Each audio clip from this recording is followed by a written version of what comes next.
Well, good morning and welcome back to the Broadcast Retirement Network. I'm Jeff Snyder, and this is BRN AM for Thursday, May 7th, 2020. And our top stories today, conference and event planning takes a significant hit.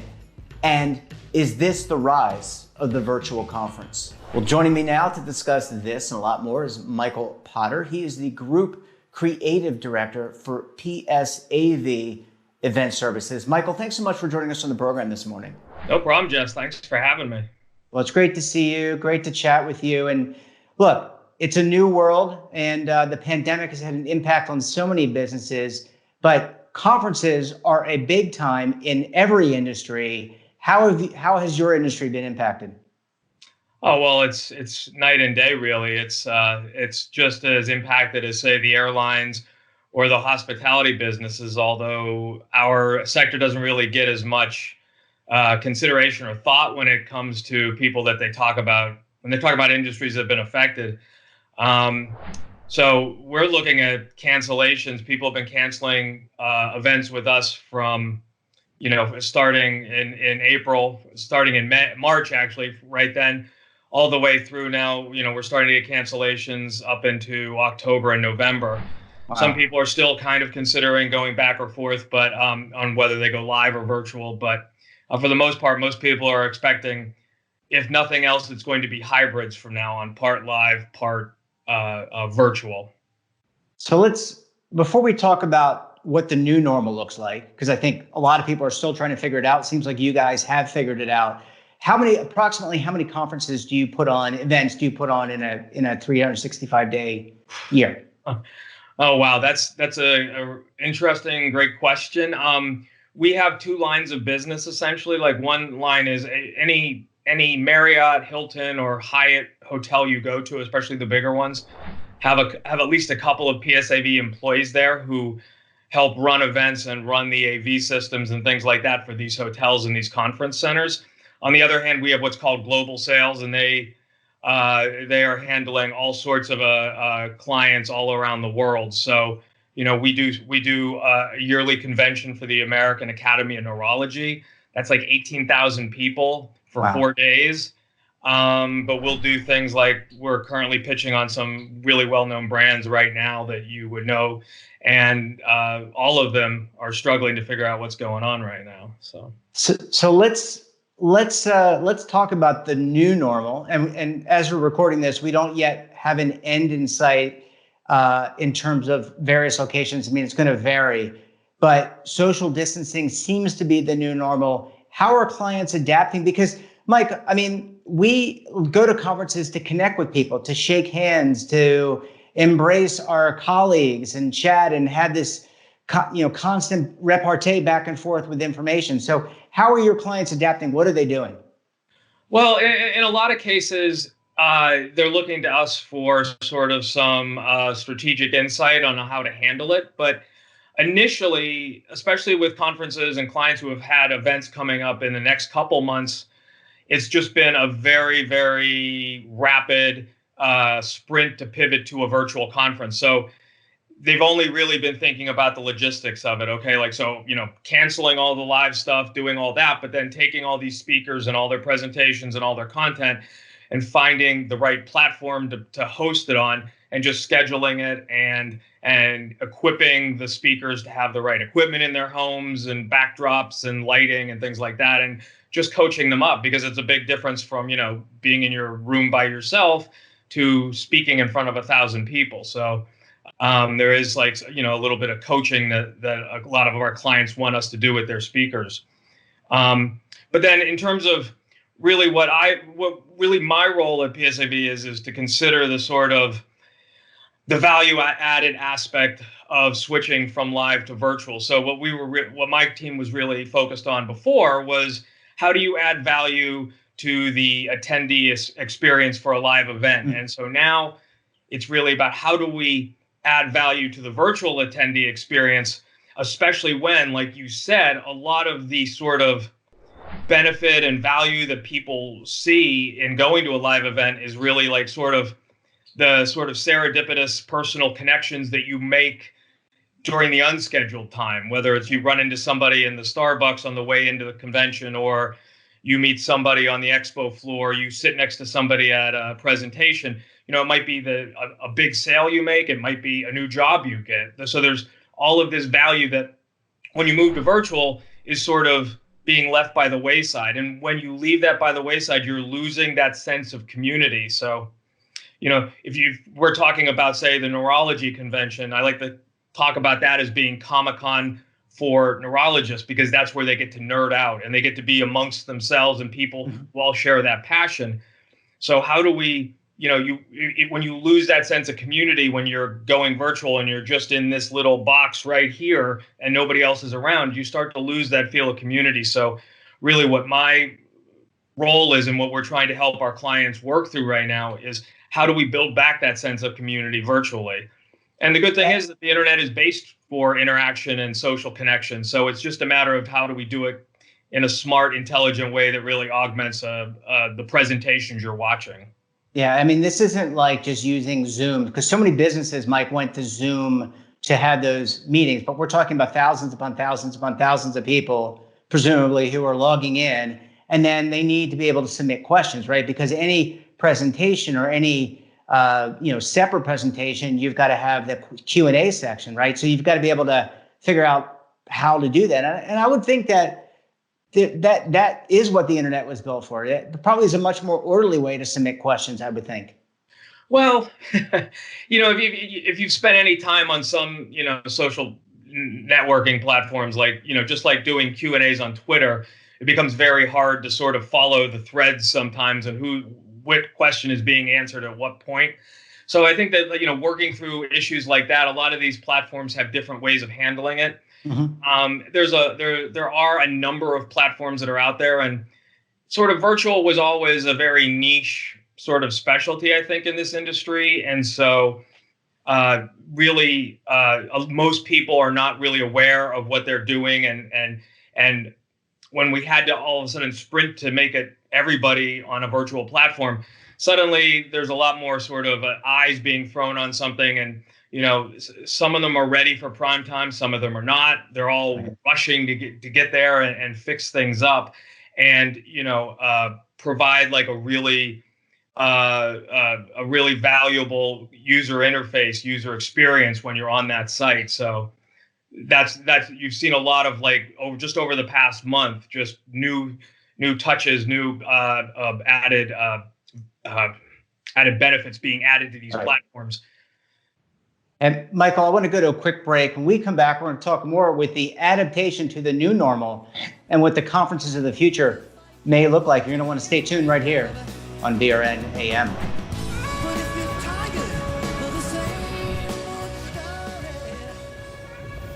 Imagine a new television network that will make you richer, healthier, and in control of your financial future.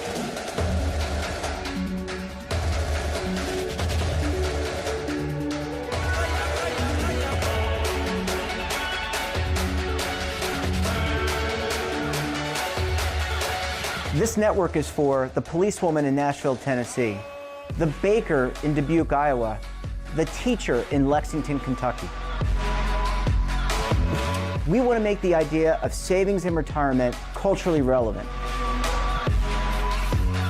But what do you see as a defining issue of the midterms? Especially for the smaller businesses. I mean, they are the lifeblood of the American economy.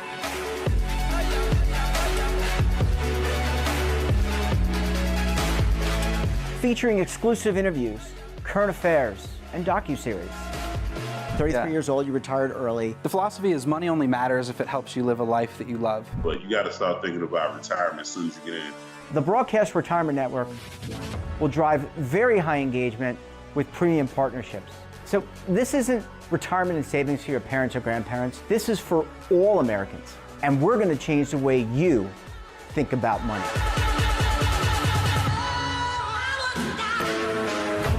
Welcome to the next frontier of retirement and savings. This is BRN, the Broadcast Retirement Network. The windows on our homes, they protect us and the ones we love, but they do much more. At Renewal by Andersen, making your home more comfortable is at the center of every window we make. It's why we custom build our windows in America and install them in as little as 1 day.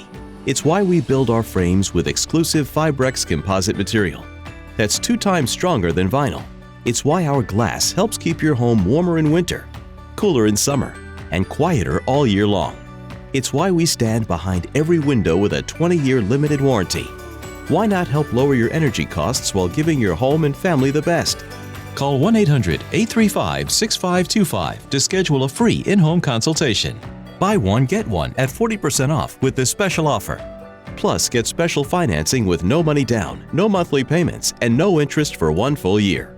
Renewal by Andersen, the better way to a better window. Call 1-800-835-6525 now. Welcome back. We're talking to Michael Potter. He's the Group Creative Director for PSAV Event Services. Michael, thanks so much for sticking around with us this morning. No problem. So, Mike, we talked about some of the challenges of adapting to this new virtual norm, but I got to think that things like bandwidth, right, come up. And how do you handle bandwidth? And things like even adapting your staff, the PSAV staff, what are they going to do? Can you talk a little bit about just, maybe people, human capital, people management, and some of the other logistical challenges? Sure. So one of the main components of my group is creative content. So creating all sort of different style of video, animation, motion graphics, specialty video, all kinds of content that at a live event would augment it. So whether it's something that's up on the screen, speaker bumpers or hype videos, or just more conceptual documentary style things that get shown, but also motion graphics for various other sort of LED platforms around the convention center, from wayfinding to promotional. But luckily, all of that is, digitally based content, essentially, that we can then also use to enhance a virtual broadcast. So one of the things we're really focusing on is that as virtual events sort of grow out of this niche little place they had and become much more mainstream, people are going to expect a higher quality of production. People right now are sort of dealing with the little virtual Zoom windows all over the place and putting up with it. But they know that, that's sort of ad hoc in a way. What they, I think, eventually are going to want, and we're already having clients ask, is they want their conference to look more like, for instance, imagine when you watch the Olympics and you have a sort of a co-host or a host in a studio. They send it out to a certain event. The event happens. They bring it back to the studio. They discuss it with some analysts that are in there. Then they send it out to the next one. And that's really how I think you'll see a lot of this evolving into a much more polished presentation. Of course, nothing's going to really look like the Olympics. That's billions of dollars right there. But what they are going to expect is a lot more sort of broadcast style, like the Today Show for your event, in a way where you have a host who talks about things with analysts, sends it out to the different events, and then comes back and can do interviews and things like that. Because that in and of itself is going to make you feel more like you're part of a community. You're part of a bigger event than just what you're seeing straight on your screen. Yeah, I think you're absolutely right. I think you can't look at it. And I know, look, in the short run, people have for whatever reason, people have kind of gone back to the Zoom meetings, the webinars, right? I mean, that's where a lot of organizations have chosen in the short run. And I totally get that, because logistically, it's really hard to go from 0 to 100 overnight.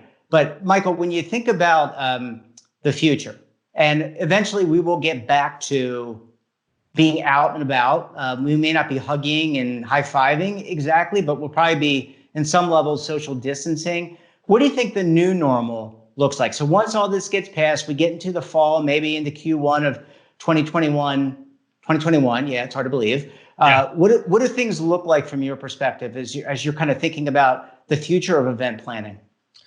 Well, I think, like with most things, people are everything is couched by the date in the future where there is a vaccine. So, until there is a vaccine and people feel confident and feel safe that they are protected, then I think what you might see when people start to go back is, like you were saying, physical, social distancing being adhered to, capacities of rooms and places being severely lowered, and just really helping to, I think one of the things that's going to change are a lot of the social norms, like you're talking about handshaking, or so how do you engage? One of the things is interesting is think about business cards. I personally don't want to take a piece of cardboard that's been in somebody's pocket and take it in my hand anymore. So Sure. what are the things that you can do around there? So we're looking into some, I've been looking and researching different apps that we can perhaps bring to these conferences and help and offer to attendees so that they can exchange information without having to touch each other. And I think a lot of people might get very nervous and uptight about it to a certain extent and so one of our things that we're going to try to do more, especially with our content creation, is to help set expectations for social interaction and what's expected of people who come. It needs to be where the people hosting the event are saying, like, listen, no more handshaking, don't feel bad, so people don't feel like, oh, gee, if somebody sticks their hand out, am I obligated to shake it? And people can get really hung up on that. They don't want to be rude, but then they're also, Sure. So things like that. I think there's going to be a lot more in terms of sanitary or stations where you can sanitize yourself, your phone, things where you're getting wipes. I mean, that's all going to be a lot more readily available, and prominent, because people are going to want that, and they're going to want to feel like they, are able to, just be protected by being there.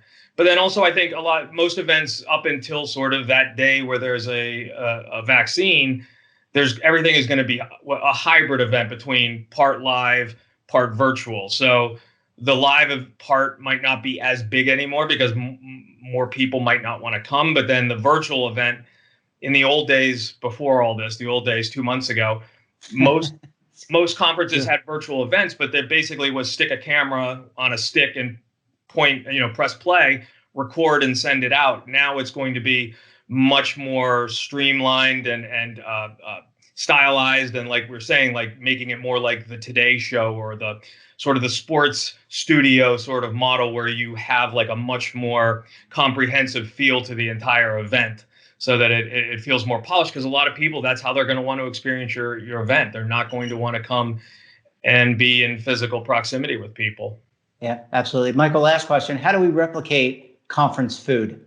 The chicken, the beef. I mean, have you figured that one out yet? No, but one thing actually that we were doing a lot of, that we were starting to look at before all this happened, was one of the trends is, sort of,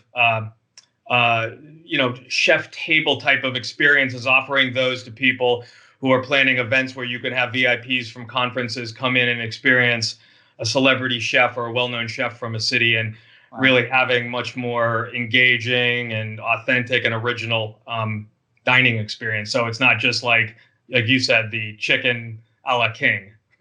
Yeah, no offense. I think, look, I've been to lots of great events. I think it is about the community, and there's a great sharing of information. And that's, at the end of the day, it's about community and sharing of information and getting better and stronger. And certainly we'll return to some level of normalcy. Michael Potter, thanks so much for joining us on the program this morning. Really interesting. Wishing you and everyone at PSAV safety and health. Great. Thank you so much, Jeff. You too. And that wraps up this episode of BRN AM.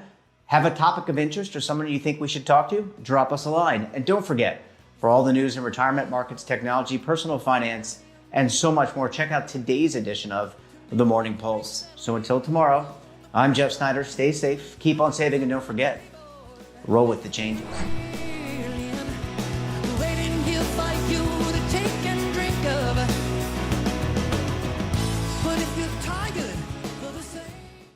Attention! The Centers for Medicare and Medicaid Services has officially authorized new benefits that Medicare Advantage plans may include. To get the benefits you deserve, you can call the Medicare Coverage Helpline. Hi, I'm Joe Namath. If you're on Medicare, this is important information.